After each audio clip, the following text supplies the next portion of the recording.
aujourd'hui avec des chantiers qui ne sont pas achevés, des infrastructures en cours de construction également. C'est à lire dans le dossier proposé par l'Œil du Sahel ce matin. D'autres informations aussi. L'Essentiel parle également de ces deux entraîneurs qui arrivent nouvellement. Peuvent-ils nous faire gagner la CAN? C'est une grosse question à lire dans le journal.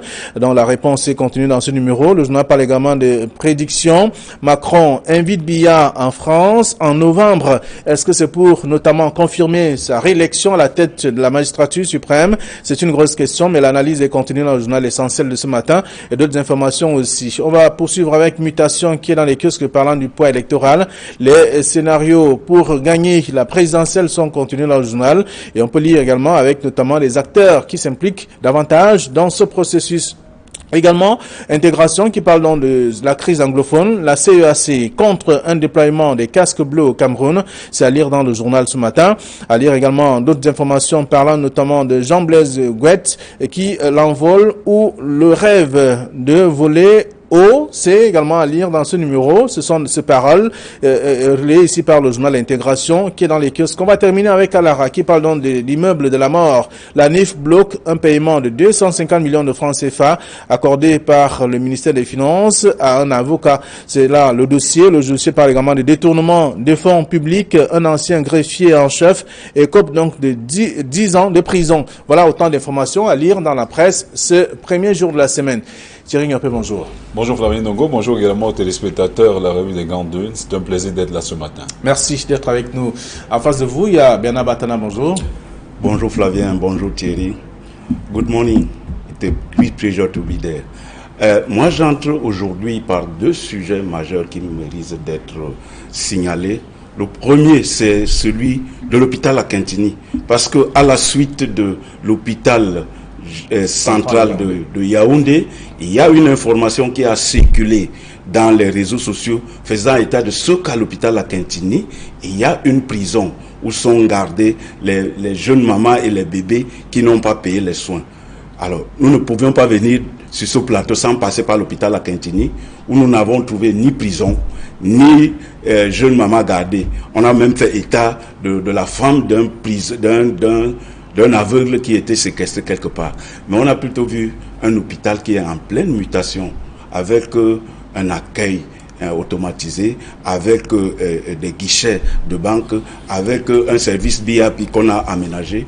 Je pense qu'il faut que les gens fassent attention aux nouvelles qu'on donne. Vous savez, l'hôpital La Kintini, c'est un lieu hautement sensible où on ne devait pas donner. Nous avions eu le devoir toutes les formations sanitaires d'ailleurs. Alors, le deuxième fait que nous voulions signaler, c'est aussi un fait social. Il y a 1500 ex-employés du chantier naval qui sont prêts à aller à Yaoundé avec femmes et enfants pour réclamer leurs droits. Ils sont partis de l'hôpital du chantier naval depuis 2011. Et depuis 2011, ils ne sont pas rentrés dans leurs droits. Et ils pensent que à l'occasion de la rentrée scolaire, il faut qu'ils rentrent dans leurs droits. Ils ont fait des lettres. La presse avait fait mention. Voilà. Ils ont fait des lettres aux fins d'intervention revenir au président du Sénat, au président de l'Assemblée nationale, au Premier ministre et consorts pour leur dire que s'ils ne rentrent pas dans leurs droits, ils feront une descente sur Yaoundé. De toute façon, merci. Ce sont des informations qui ont fait le tour des tabloïds il y a quelques mois seulement. Revenir encore, en tout cas, sur ces cas, on observe simplement qu'il y a aussi des actions qui sont menées par ces derniers et l'administration qui tarde donc simplement à réagir. La presse est donc disponible dans les kiosques ce matin avec notamment la nouvelle expression qui parle de la crise anglophone. Un autre sous-préfet enlevé, ça c'est l'un des titres du journal. Le journal qui parle également, le Messager qui revient également parle d'un officier de police qui a été assassiné à Moutenguene. Donc bref, la plupart des tabloïds reviennent également ce matin. Émergence par exemple qui parle du sud-ouest et du nord-ouest. Un week-end sanglant sur les forces, pour les forces de défense et de sécurité. Toutes ces informations sont contenues dans la presse. Et le quotidien Le Jour aussi qui parle d'un officier de police principal abattu chez lui à Moutenguene. Il faut quand même dire, Flavien, on l'a toujours souligné ici, la spirale de violence atteint des côtes extrêmement importantes. Il faudrait que l'on trouve une autre solution. On a parlé d'un dialogue franc et inclusif. On continue à demander justement aux uns et aux autres de se mettre véritablement sur la table. Pourquoi pas, peut-être pas des négociations, mais des débats pour que cette situation soit totalement jugulée. Parce que jusqu'à preuve de contraire, l'armée républicaine a suffisamment travaillé là-dessus. Vous avez vu ce qui s'est passé ce week-end, il y a eu près de 40 personnes soupçonnées d'appartenir à l'Ambazonie qui ont été mises hors d'état de nuire par l'armée républicaine qui a abattu un travail formidable. Et depuis un temps, ce sont des gens qui font du porte-à-porte pour demander à la population de revenir parce que les zones qui étaient entre les mains des rebelles, entre guillemets, ont été pacifiées. Il y a beaucoup de choses qui ont été faites là-dessus, mais on continue quand même à assister à des violences sporadiques qui ne sont pas de nature à créer la sérénité au sein de la population. Voilà un officier de police principal qui a été abattu froidement chez lui. Ce sont des choses qui méritent d'être condamnées avec la dernière énergie. On demande. Vous rappelez quand même de la sortie de Monseigneur Cardinal Christian Toumi qui avait demandé un cessez-le-feu bilatéral. Et je soulignais sur ce plateau que l'armée est, jusqu'à preuve de contraire, détentrice de la force, de la violence légitime. On ne peut pas comprendre que l'armée qui n'a pas encore commencé à attaquer, ça il faut le dire. L'armée repose, l'armée sécurise, l'armée permet quand même à la population de vaquer jusqu'à preuve de contraire à ses occupations. Imaginez un temps soit peu que l'armée ne soit plus dans ces zones, ce que ça donnerait. Pour l'instant, il faudrait, si on veut que la situation revienne à la normale, parce que, voyez-vous, comment peut-on demander à une armée de baisser les armes quand des chefs qui sont garants de l'autorité traditionnelle sont enlevés, bastonnés, martyrisés? Vous avez vu des images qui nous ont été envoyées depuis le Minat où un chef traditionnel a un dos totalement rué de coups avec des blessures, on ne sait pas si elles guériront. Ce sont des images insoutenables. Vivement que si l'on veut que la paix revienne de ce côté, que ceux qui ceux qui ont décidé de prendre les armes ou le maquis se mettent, les déposent et à partir de là on verra. Très bien. Alors, le quotidien Émergence, le quotidien bilingue, conclut en tout cas, ou résume tout cela en une seule phrase: week-end sanglant pour les forces de défense et de sécurité dans les régions anglophones. Oui, on est déjà habitué à ces week-ends sanglants. Tous les matins ici, le lundi, on décrit ça. Mais je note que au cours de la rencontre du ministre Atangadi avec les chefs, il a dit en substance qu'il faut que l'ordre soit enfin rétabli. Moi, je crois que c'est vers cela qu'on doit tendre. Mais au moment précis où il dit qu'il faut que l'ordre soit établi, le sous-préfet de la main Tchoum est enlevé et un officier de police est tué à Moutengane. Tout se passe comme si il y a un malin génie qui se nourrit du sang des Camerounais, qu'ils soient du nord-ouest ou du sud-ouest. Tout se passe comme... Et chaque fois, on dit il faut que l'ordre soit rétabli. Chaque fois, on dit qu'il faut qu'un dialogue. Chaque fois, on dit qu'il faut qu'une solution soit définitivement donnée à ce problème anglophone. Mais les gens continuent à mourir. Les gens continuent à être sacrifiés. Vraiment, il faut que cet état de choses cesse. On se rappelle que les chefs traditionnels même, qui sont les garants d'une certaine équité, d'une certaine tradition, ont été enlevés. C'est dire si la situation est extrêmement grave et qu'il faut trouver des solutions avant que ce malin génie ne finisse de se nourrir du sang des Camerounais. Très bien. Alors, le quotidien Le Jour qui parle d'un officier de police principal abattu. Il y a Émergence qui revient dessus et en même temps d'autres tabloïds et même la Nouvelle Expression. Mais seulement une question est posée par le journal Intégration ce matin. Est-ce que, tout au moins la CDAC en tout cas, est-ce qu'on devrait déployer des casques bleus au Cameroun? Non, on l'a toujours dit, la situation n'est pas encore arrivée à ce niveau. Le Cameroun peut encore juguler cette crise. Vous avez entendu le ministre Paul Atangadi, Benabadan l'a souligné tout à l'heure, qui dit effectivement que l'ordre doit revenir. Et l'État a suffisamment... avant, on parlait de doléances. Avant, on parlait de revendications. Et ces doléances et ces revendications ont été prises en compte. Il y a beaucoup de choses qui ont été prises ici. On l'a même relevé sur ce plateau. Il y a même la Commission nationale pour la promotion du bilinguisme et du multiculturalisme qui est descendue sur le terrain, a rencontré ces différentes autorités, a élaboré un certain nombre de doléances, de recommandations adressées aux chefs de l'État. Et c'est encore au niveau de la table, il y a d'autres mesures qui ont commencé à être prises. Vivement justement que l'on continue à ce niveau. Mais on ne peut pas pas comprendre au moment où l'État est en train de prendre des dispositions pour résoudre, pour juguler les problèmes qui avaient été posés, qu'on continue à assister à cette spirale de violence, certainement occasionnée par des personnes qui veulent véritablement diviser le Cameroun. Vous avez entendu, le ministre Paul Atanga dit « Le Cameroun reste un et indivisible » et toute personne qui continuera à travailler dans ce type d'officine mériterait d'être sanctionné avec la dernière énergie. Et il a d'ailleurs souligné ensuite que les financiers, en tout cas, voilà, c'est ce que je voulais souligner, que les financiers qui sont hors du Cameroun, qui continuent à mettre de l'argent pour entretenir cette sale guerre, sont connus et seront bientôt traqués et ramenés au Cameroun pour répondre des faits qui leur sont reprochés. Vous savez qu'il y a une quarantaine de personnes qui ont été... qui a amené voilà, il y a une quarantaine de personnes qui sont encore embassées aujourd'hui, écrouées du côté de Kondengi, toujours simplement parce qu'elles étaient accusées d'avoir de s'être livrées à ce type de jeu. Bon, je ne voudrais pas parler de jeu, mais à ce type d'opération macabre. Alors, donc, la communauté économique et monétaire de l'Afrique centrale refuse carrément, n'est pas d'accord qu'il y ait un déploiement des casques bleus au Cameroun. Oui, mais il faut savoir que la communauté économique n'intervient que lorsque les conditions d'intervention sont réunies. Est-ce qu'on a atteint le seuil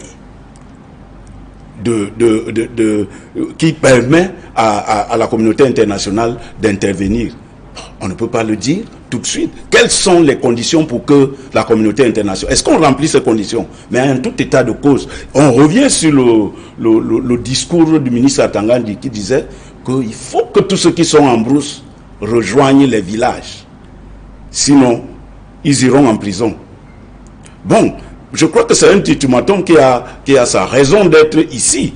Mais l'essentiel étant que dans les villages, que les conditions soient réunies pour une reprise normale à la vie normale. Parce que c'est autant de choses qui feront revenir la sérénité dans le nord-ouest et le sud-ouest. Il faut que l'État régalien reprenne les communautés du sud-ouest et du nord-ouest en main.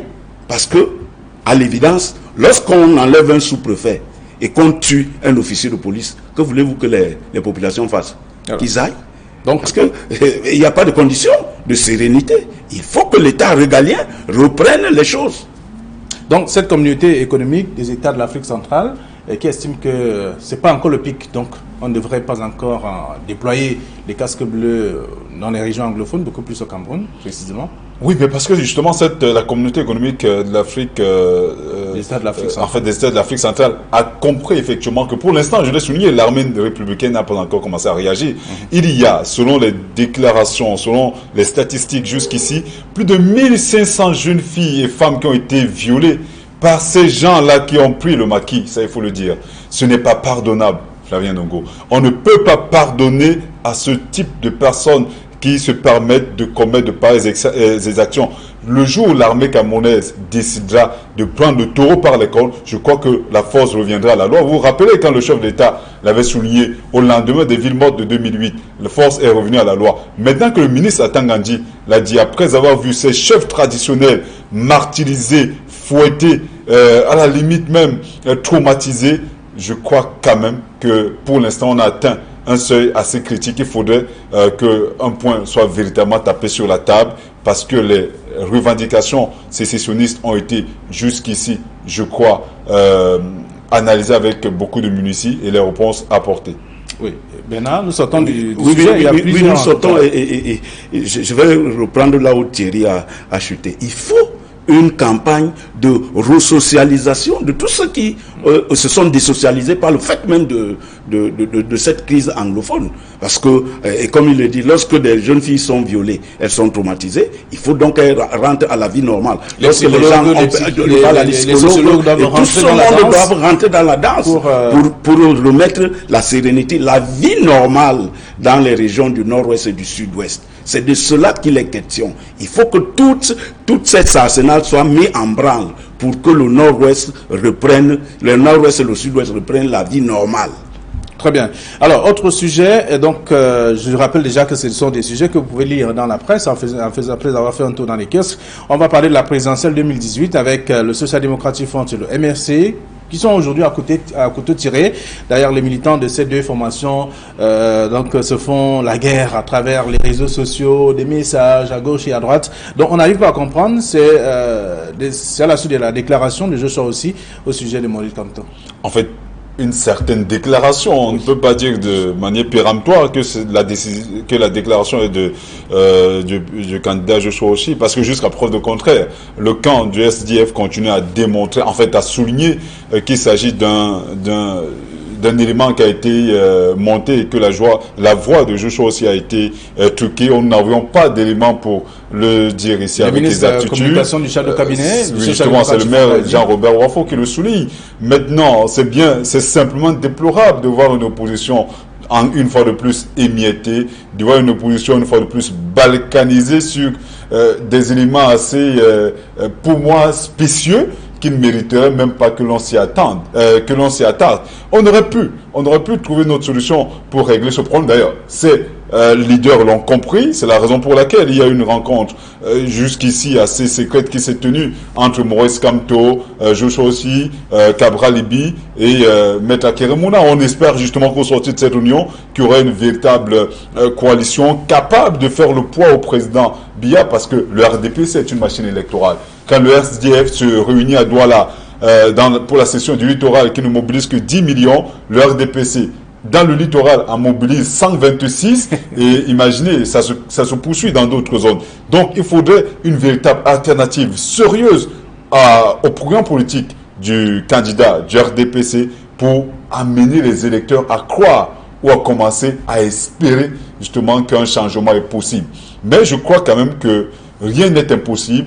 Même en rang dispersé, l'opposition peut faire bouger les rangs. Mais rappelons-nous quand même qu'en 1992, il a fallu que d'autres se désolidarisent et permettent à une ou deux formations politiques de prendre les devants. Très bien. Alors donc le Social Democratic Front et le MRC qui aujourd'hui s'affrontent, alors que ce sont des partis de l'opposition qui devraient plutôt se mettre ensemble pour faire face à justement, c'est la nouvelle expression qui le dit. Justement, en République démocratique du Congo et à l'approche des élections où nous sommes, Jean-Paul Bemba, qui est un leader de parti, Jean-Pierre Bemba, a demandé à ce que Moïse Katumbi, qui est un autre opposant, reparte en République démocratique du Congo. Cela veut dire que en République démocratique du Congo, on veut une opposition forte pour lutter contre Joseph Kabila, qui est là depuis. Ça devait être la même chose au Cameroun. Mais il me semble que ce n'est pas de cela qu'il est question. C'est vrai, il y a un problème de candidat unique. Mais je pense que l'opposition doit être unie, même si c'est dans la diversité. C'est à ces conditions-là qu'ils pourront venir à bout de cette machine dont Thierry fait allusion, le RDPC. Tant que l'opposition ne sera pas unie, et qu'ils se mettent à se crêper les chignons, ils vont plutôt donner l'occasion au RDPC de rester avec leur champion. Alors, qui attend simplement qu'il y ait du trouble et profiter. Donc, voilà. Alors, Émergence qui parle donc de ces coulisses, des coulisses des difficiles tractations de l'opposition pour une certaine coalition. Nous l'avons souligné tout à l'heure. Il s'agit là des batailles à fleuret moucheté, mais qui ne devraient pas avoir lieu. L'opposition devrait comprendre, comme en 1992, qu'il est possible de faire peur au RDPC. Il est même possible de déloger le candidat Biya. Rien n'est impossible. Quand le peuple veut, cela est possible. Le RDPC, aux dernières élections, Maître Momo, malheureusement, ou heureusement pour lui, et malheureusement pour les autres membres de son camp, qui a viré de l'autre côté, du côté du RDPC, avait souligné que le RDPC a gagné avec près de 3 500 000 électeurs. Aujourd'hui, nous sommes à plus de 6 700 000 inscrits sur les listes électorales. Donc, vous voyez bien que il y a déjà à côté de ces électeurs du RDPC des gens qui peuvent, en fait, un contrepoids, même ne serait-ce que sur la masse des personnes inscrites sur les listes électorales. Est-ce qu'à partir de là, l'opposition camerounaise va continuer à se diviser le reste des voix? Est-ce qu'elle ne devrait pas travailler à prendre les 3500, parce que les 3500 ne sont pas seuls, les 3 500 000 ne sont pas seulement les militants du RDPC. Il y a des gens apolitiques, il y a des sympathisants qui ont voté pour le président Biya. Voilà, il faudrait justement que les uns et les autres travaillent davantage vraiment à récupérer quelques voix, pourquoi pas, pour les mettre au solde de l'opposition, mais pas en se crêpant le chien pour épouser les thèmes de Bernard Atana. Non, il faudrait justement que l'opinion le comprenne, l'opposition camerounaise doit davantage travailler. On les attend à ce niveau. S'ils tiennent vraiment au changement qu'ils soulignent à Uadja sur les plateaux de télévision, s'ils veulent que les choses changent, il est plus que jamais temps de commencer à travailler ensemble pour qu'on arrive à ce niveau. Très bien. Et Mutation de dire ce matin, qui s'intéresse d'ailleurs au poids électoral, peut parler des scénarios pour gagner la présidentielle, et on parle des poids politiques. Voilà, des scénarios pour gagner la présidentielle. Ça entre dans le jeu politique est compliqué. Vous n'allez pas demander, parce que là c'est des spéculations de journalistes qui veulent absolument qu'on voit l'opposition réunie. Non, il y a des jeux politiques.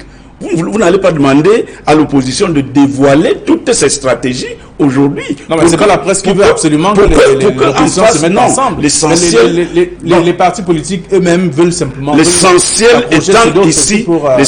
étant ici pour chaque parti politique de battre campagne et de mobiliser le maximum d'électeurs.